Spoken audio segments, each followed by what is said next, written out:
همجوران عزیز باز باغ در شهر نو هستم، در همون خوجگی که من نو نمبر کردم در همونجا در باغ تک پروری انگور پروری قرار دارم و اینجا هم بینید که با اصول آب قطرگی آب داده می شود.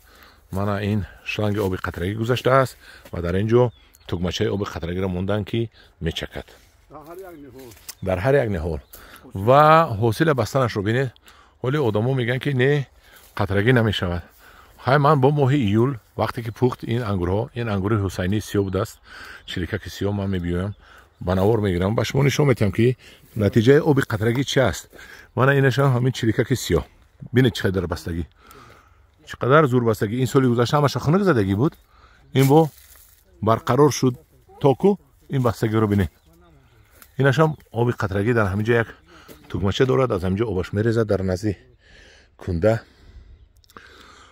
و لبای واضح. و انم خیل شما هم اگر آبتون کم باشد حتما آبی قطرگی رو استفاده برید. باغ نو بنیاد کرده شده است. حاضر اینجاش تاک های جوان شنودگان، در اینجا انگورهای سورتی من دادم سورتی پرزیدنتی، یعنی سورتی مانیکور فینگر جوان شنودگی هستند.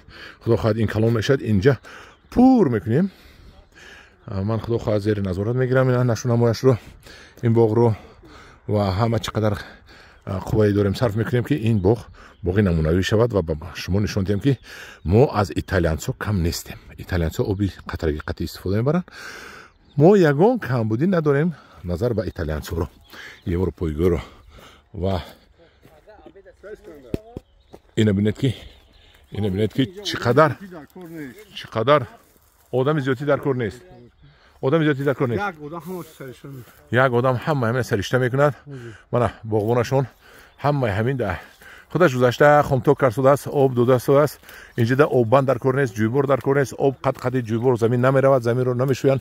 اینجا زمین نبود، اینجا اون بلندی رو ببینید. اینجا یک غار بود، انمی 4 متر تراکتور قطعی 10 متر جوی گرفته. چند هکتار جوی؟ 13.5 هکتار با تراکتور هموار کرده باغ کردن. انا اینا مهنت میگویند. همدیاران عزیز این جوان مردی و مهنت میشود. همدیاران عزیز من همخلین حرکت کنیم همه کسا اگر ما تاجیکستان رو آباد میکنیم. در پناه خدا باشید.